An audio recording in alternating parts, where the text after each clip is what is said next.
Conversation, conversation, conversation, conversation, conversation. Life's journey. Hey, conversation, conversation, conversation, conversation, conversation. Let's talk about it.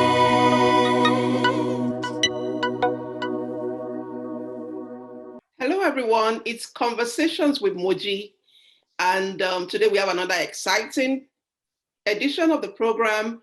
And I have someone very well known in the alumni. And his name is Ifedapo Olowe. I call him Ufe. That's a long story, okay? Yeah, Ifedapo Olowe. Ife is an architect and a civil engineer, actually, and he lives in Atlanta, USA. Ife, I'm so excited to have you on the show. Welcome to Conversations with Moji. I mean, it's interesting having another host on the show. Yeah, I'm actually very glad to be here. I couldn't miss it for anything, so I'm glad to be here.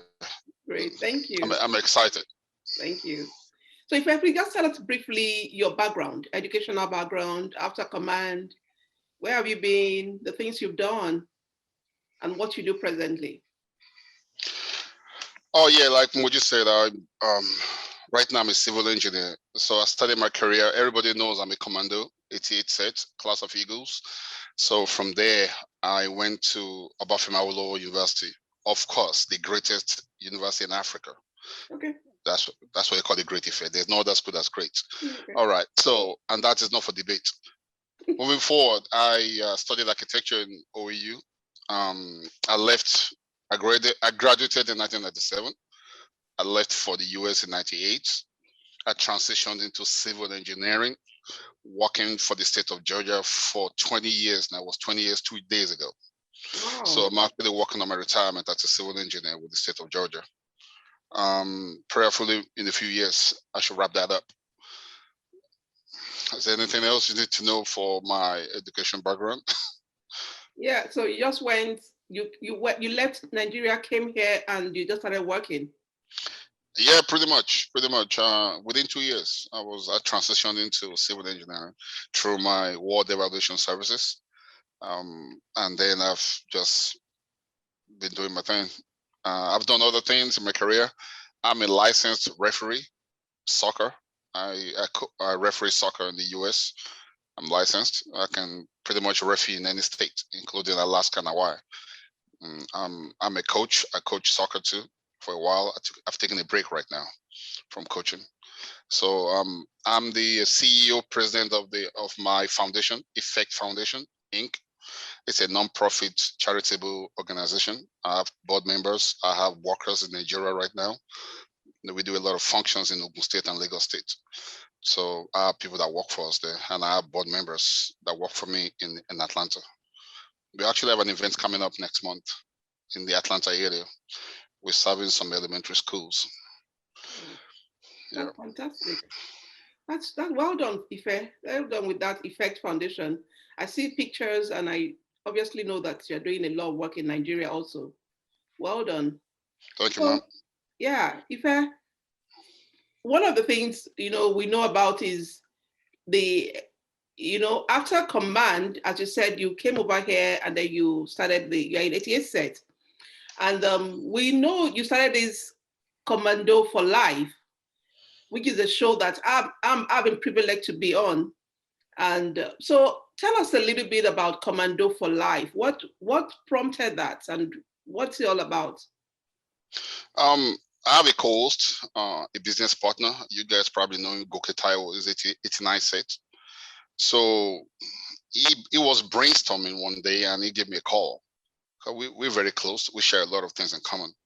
And he gave me a call and he had this idea, Commandoes For Life. And we were brainstorming and we dug into the names. We couldn't use that name, Commandoes For Life, because it was already taken, because it was supposed to be a registered YouTube channel. So we're like, no, I want to put Nigeria in front. And that clicked, that hit. And the whole premise, the vision was, we wanted to bring people from all military background that went to military secondary schools in Nigeria.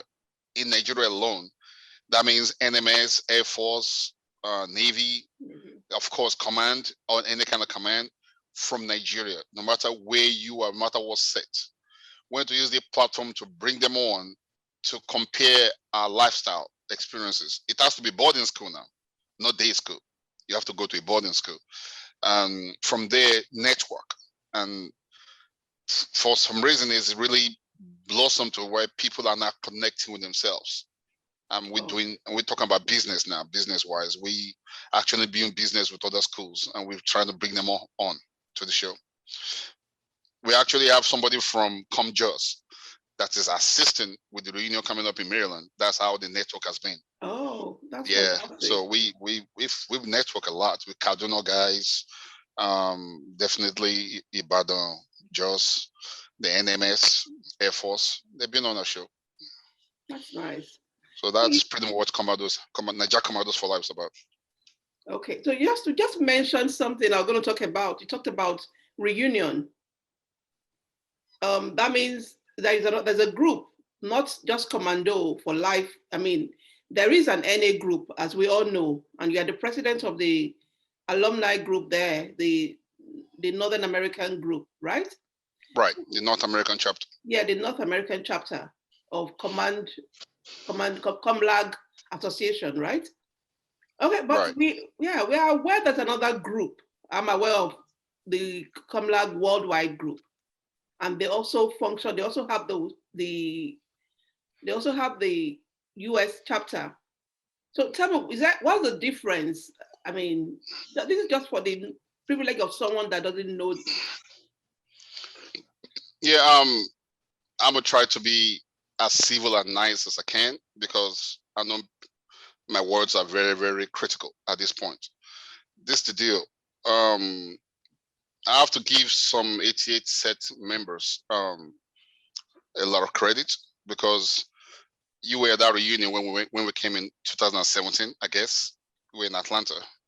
Yeah. And you were there, and remember we decided to form a body. It was then supposed to be 88, just forming a body in the US. And it kind of transitioned, like we talked about, like, you know what? We can't just say 88 because we're just a handful. We got to throw this open. And everybody got on board and we started the registration. And everything was done through the Georgia Secretary of State. And then we're like, no, we got to take it a step further. So I applied for the 501c3, which is a registered nonprofit association in the US. So we recognize it. Go to the IRS website, you see us there. So we have a website ourselves, www.comlagna.org, nachapter.org. So we decided to do it as a bona fide nonprofit association. In that way, we can give back to the school and do member welfare. That was 2017, and by 2018 we were approved as 501c3. We have bylaws, we have constitution, we pay members pay their dues, and I'm gonna get to what we've done. I mean, what we do right now, what we've done for Command. So the difference is in 2017, I reached out to the people running the other group, and they were not registered. They were never registered at that point. And I say, hey, we have. I was actually at the reunion in Houston. Okay. Yeah, with the other group before we had one in Minnesota the same year. And I attended the reunion with the purpose of, oneness. What's going on here? Let's make this work. And I was told to cancel what I was doing, to shut it down. Well, you were registered at that time, and you had registered. Yep, we're very registered. I was in that meeting, and I was told to cancel it and let it go and start all over. And I didn't see anything, because I had a vision. And unfortunately, I could be very stubborn when I have my vision. You know what I'm saying? I got to go get it. You know what I'm saying? So, and I look back now, I'm glad I didn't succumb to those pressures. And I just couldn't understand why a group that's not registered, that's not official, will be telling a group that is official to cancel their registration. And everything we're doing was very transparent. I showed them the paperwork. It's transparent. There's nothing confidential with North American chapter. It's Comlag. It's not Infect Foundation. It's nobody's foundation. It's Comlag. So that's why we collaborate a lot with the national chapter. We recognize them. We talk to them. I was still talking to Taiwo this morning. We have that kind of relationship because we're one. That's our motto. Together we shall win. So at some point, they didn't like the fact that I was communicating with Lagos. And there was a perception that Lagos wants to control us. I don't know how that is happening because nobody controls me. Nobody controls my HESCO. Nobody asks for anything. We just collaborate.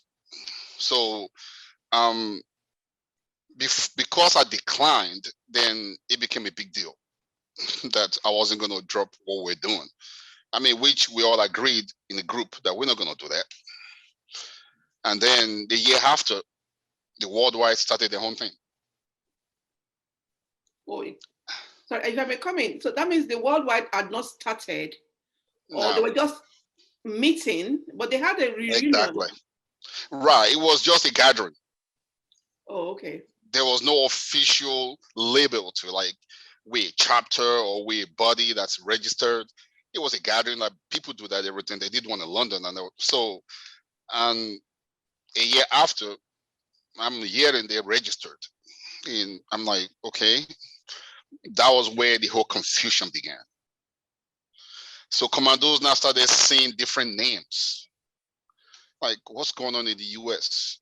And at that point, there's nothing I could do because they had every opportunity to come sign up with a registered body that's not called IFE. It's called Comlag North American Chapter. And they saw all the documentation that we bona fide. We have a bank account. We are the executives. Come join us. Let's have another election that is all inclusive. And that didn't happen. So we just went out and do what we had to do. And we just kept growing. Now we have members of like 100 people in our membership. At that time, we probably had like 40. So we keep growing. I mean, we have people in our group like from 2011 set in our group. We have folks from 1984. So even the late Patrick Ode was one of my advisors before he died, and he told me exactly what I needed to do when it came to that because he talked to both sides and it made me understand what was going on, and we just moved from there. And I think there's hope for us to come together as one eventually, but right now it's just what it is. Interesting. Okay, we will not, we'll let that be for now. So yeah, but obviously, so what have you done? I mean, what have you done? What has the NA group done for Comlag? Because I know all of this is all about command. Right. Even back to our alma mater. So what have you done? What has the group done for the school? Because if you look at we have a mission statement, and that's what's about giving back to first to the alma mater, then member welfare. We take care of members, but it's not something we announce. They're confidential. We don't put that in public. We respect people's privacy, so we do that. But in 2017, I believe that was when Command was turned 40, right? And we donated all. I mean, if you remember, they played a soccer match. We give them jerseys, cleats, balls. We donated all that, and we had proposed a scholarship program, which kind of fell through due to a different level of bureaucracy between us and the school.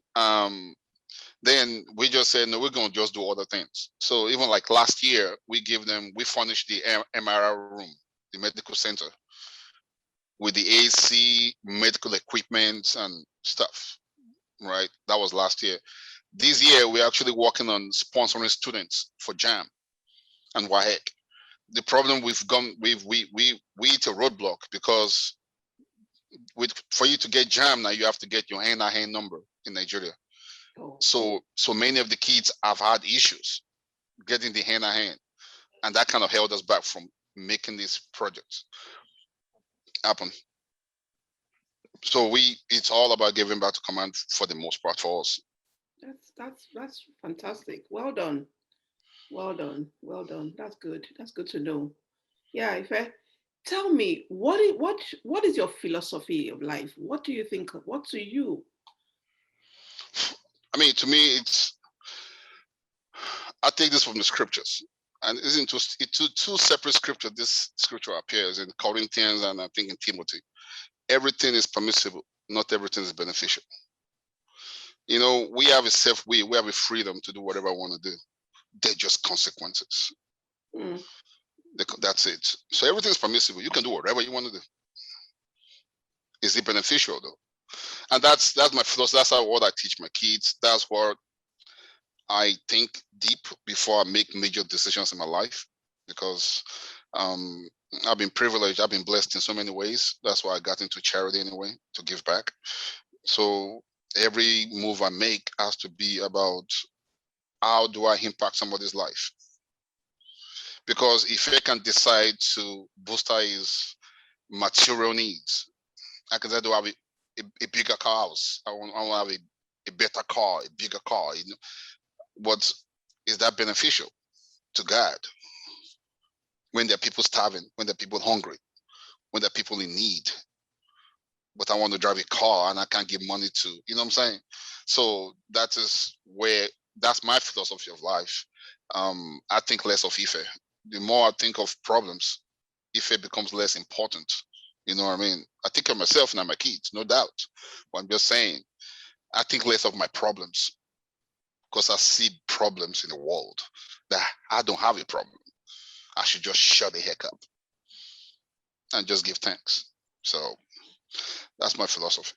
Great. So tell us, I mean, are there principles you live by? Are there things that, this is the way to face? It's like the first principles of you. I'm sorry? What are your principles? Oh, what I live by? I mean, again, I'm gonna go back to the good book. Do as you wish to be done to man. Do unto others as you would them to do unto you. I've learned from past, from experiences, from mistakes. We all have experiences and mistakes and regrets sometimes. And it's I've learned to really be in a place where I can truly forgive. Um, I know a lot of things have been said about me that are completely false, 1,000%, not even close. People make up stuff, and I know who they are, and I'm still talking to them. I'm still hanging out with them, and I know everything they said with proof. And so I got to the point where, okay, I want to be forgiving too. So I got to forgive. You know what I'm saying? So, and it's amazing that some of these people that I thought were enemies are not coming back into my life in a more positive way because I never shut the doors. You know, so, but one thing about me, I will shut the doors if you're stressing my life. I'm not going to be stressed because I have people in need. I need my energy, I need my attention, I need my focus to take care of people so I can deal with stress. You know what I mean? So if I'm going to be your friend, if I say I'm your friend, Muji, why will I be adding stress to your life? You can try it. Exactly. You know what you're going to do, right? You run. And that's the deal. So if you're friend with family, my my obligation is to protect your feelings, is to try to lift you up whatever way I can, is to have fun. So, and those are the principles I live by. I make it very simple. I'm a very simple man. I don't live a lavish life. Trust me, I shop at Walmart. It don't bother me. I shop at Amazon all the time. It don't bother me. I'm not that kind of. I'm not flashy, but I have needs that I see needs in other people, and it really bothers me a lot. And that's all where my energy is right now.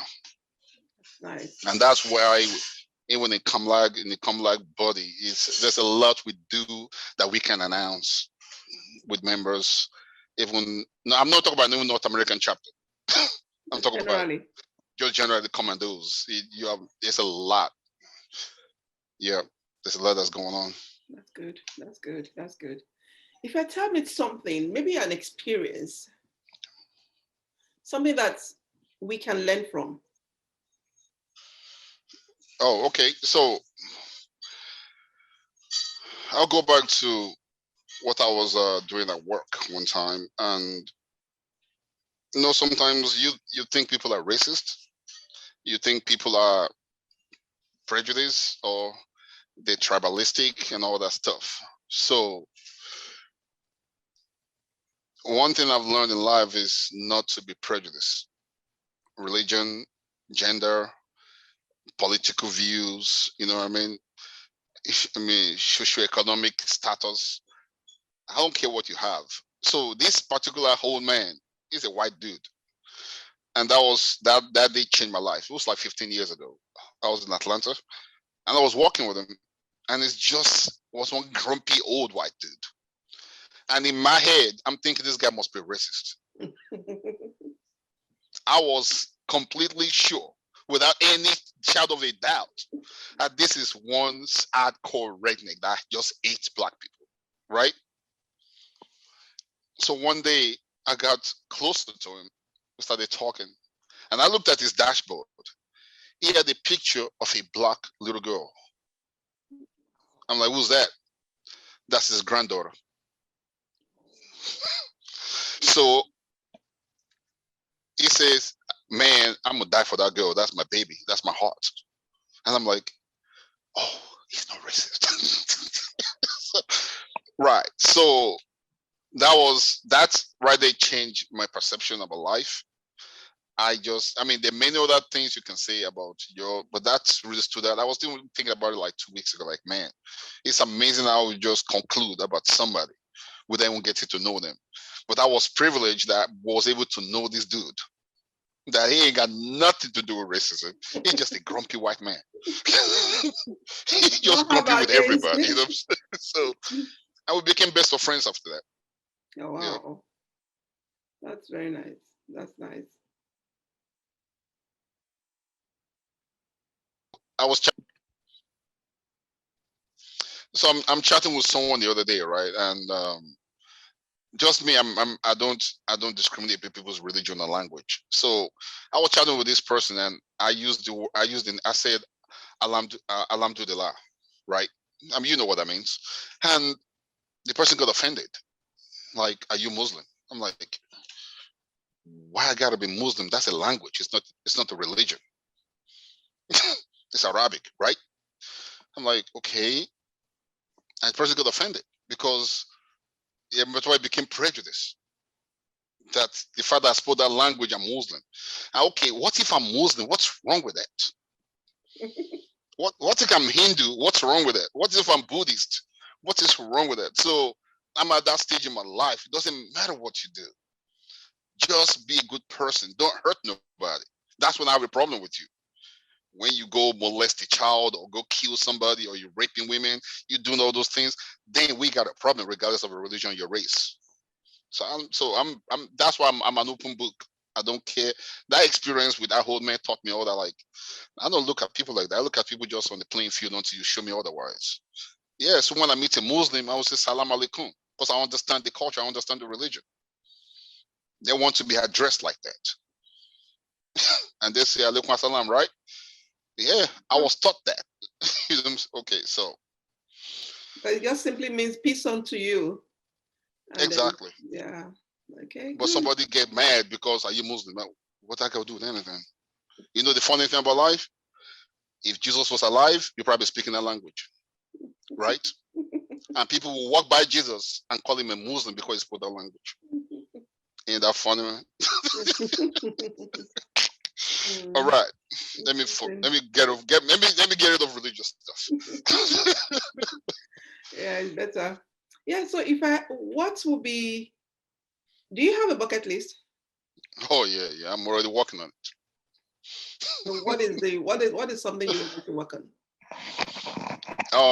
The 50 last December, and the goal was to be somewhere. A destination vacation was already planned, and I couldn't go because of the pandemic. I travel a lot. I don't travel as much anymore. I just want to see the world. But my real bucket list is not just about me traveling and having fun.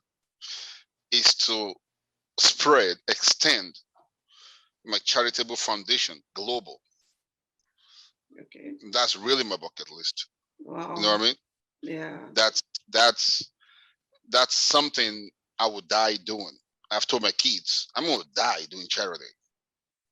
There's nothing else I'd rather do right now for charity. Because I'm blessed. It's not because I'm not a millionaire, but I'm blessed. Even if you are, And I mean. yeah, you know what I'm saying? So, and when people talk about bucket list, think having fun. Yeah, I want to have fun. I'm gonna have fun. I want to meet people. I love culture. I love food. I love to eat. So I love different dishes. I love different diets. I've been to different parts of Europe, different parts of South America, Central America, Canada. I've been to different parts of Africa. You know, so some of my best friends are Jews and Ethiopians. I go to their cuisines. So I'm that diverse already. I would love to touch the globe, but I want to take my charity with me. Good. Even went on a cruise 2 years ago with my kids. Went on a 7-day cruise, and we went to an orphanage. Part of our excursion was to visit an orphanage in Belize, and we went there to donate and help them serve and all that stuff. So at the end of the day, I'm having fun, but I'm giving back. So can you That's tell my me bucket list. one very interesting place you've been? One very, interesting place. Like As in in my travels, yeah. I'll tell you, South Africa, man. Wow, really? They just don't like us. Where did you go? Where did you go in South Africa? When? Where? Is it when? Where? I went to Johannesburg, right? So Okay. from Johannesburg, I actually went to Petersburg. Petersburg is about a 3-hour drive from Johannesburg. And Pretoria is right next to Johannesburg, maybe 30 minutes apart. Okay. And those are black concentrations. You know, that's where you have seen the statue of Mandela and all that kind of stuff. So I went during the time of the election. Oh no. We made it worse. Right. So Jacob Zuma was still the president then. So it was rowdy. I couldn't go out as much as I wanted to, although I was in the country. So it was a little safer. But they were still, carrying stick around and protest and all that. Yeah, but I had interesting experiences at the airport. They're different. Actually, I love South Africa, really. Yeah. Oh yeah, I'm impressed what they've done for that country. Yeah. So I'm in Johannesburg and Pretoria. You would think you're in Lagos. Yes, you think you're in Lagos. It's Nigerians everywhere. Yes. I saw a Sele church, a CNS church everywhere. I'm like, I'm gonna go. So, oh yes, man. I mean, I just blended in like, okay, yes, I'm home, baby. I went to the canteen and had food. So that was one of the most interesting places I've been because it showed a whole different level of. I've been to Ethiopia, Togo, Ghana, Benin Republic, but that was different. Once they know you're Nigerian, for the most part, they don't look at you too well. I don't know why. Yeah. Yeah. But it was fun though. It was fun. It was what made it more interesting, I can tell you one thing. It was a 17-hour flight non-stop from Atlanta. 17 non-stop. Non-stop. Atlanta to Johannesburg, non-stop. Really? I won't do it again. I know what I did. I took Benadryl. I knocked myself out. Oh. Yeah, I took Benadryl. I just took myself out. Yeah, it worked. I slept for like 10 hours straight. Yeah. Yeah. That was the most intriguing part of that trip. It was so long. 17 hours. Then after that, I have to take a 3-hour drive. Oh boy. That was a journey. Yep. Wow. I'm on Wakabi there too. Well, you sabi. That's good. I mean, now I just spoke the pidgin English people are trying to get me to. You sabi small now. I sabi now. I better go sit down and be butter. You don't sabi anything. Okay, so what would be your final message to us? I mean, one thing we should all do, man. I know we're all imperfect. Nobody is perfect. Everybody is trying to make ends meet. I'm all for peace. My philosophy is that you come to me with some BS, I'm gonna give you BS. You can't believe that. because I have responsibilities. You know what I'm saying? So if you don't want me to address you a certain way, don't address me a certain way. I'm gonna give you right back to you. I'm not Jesus. I can believe that. So, but I will keep my cool as much as I can until you push me to the wall. So we all need to be very considerate in dealing with each other and just spreading rumors, man. Stop spreading lies. Stop slandering each other. There's more. If we come together as one, there's more to be done. There's more to be accomplished than all the hates and bickering. But I'm telling you, the little that we've done as a group, even in Comlag, the people that have supported the cause, even you playing your own role, Kyle Dogunshola, Ayu Leah, even from our set, you know what I'm saying? To people from 2006, 2011, people that are giving money, they're sponsoring the event. Somebody from 86 is sponsoring. Kyle Day is sponsoring because they see the vision and they appreciate the vision and they want to be part of something big. So, but we wide open. Let's foster with that togetherness. That's why we do things a lot with the national body, because Yoruba talk say, "Oduduba gbagbori iswen o magbeni." You know it now. You know Sabi Yoruba. Hey, I know. let me translate. Let me translate in English. I can now. Say, river na pidgin go speak. You say river we forget in source, it go dry. You know what our source is? You know what our source is, right? Comlag. The national body. National body, okay. If you disregard them, you have failed Comlag. Nobody's saying they have to control you. Nobody's saying you have to bow to them. But you have to recognize and acknowledge their presence, because that is our source. That's why we're a chapter. We don't report to nobody, but we collaborate. We talk to them. I went to Lagos. I met with them. We had fun. We had dinner. A commando cooked. We paid the caterer. The commando we paid. That's all it's all about. A commando designed our website. We pay her. She's on our payroll every month. She does maintenance or every year. So you know what I'm saying. So at the end of the day, we just need to find a way to just get along. That'll be my message. Togetherness. Togetherness. That's all. Fantastic. And hey, anybody out there, if I don't offend you, no vex. So you know, me sometimes me at the you know. You see the vex. You see the para. I know more than no vex. I beg. I did double more than no vex. More than forgive if I beg. More than no vex. Wow, you're just so funny. Yeah. It's been an exciting, hilarious, wonderful, and very deep conversation with you. I mean, I like the fact that you're all about giving back. And you said something, you would like to go around the globe and take your, well, what do you call it? You take with you your foundation, you know. That's really, that's determination. And I pray God grant you that, you know, Amen. Opportunity to do much more than you can even imagine. Amen. Yeah. Thank you everyone for watching. I'm sure you enjoyed this particular edition. I was looking forward to it myself. Yeah. Thank you once again. And remember, togetherness. Until my next guest. Bye for now.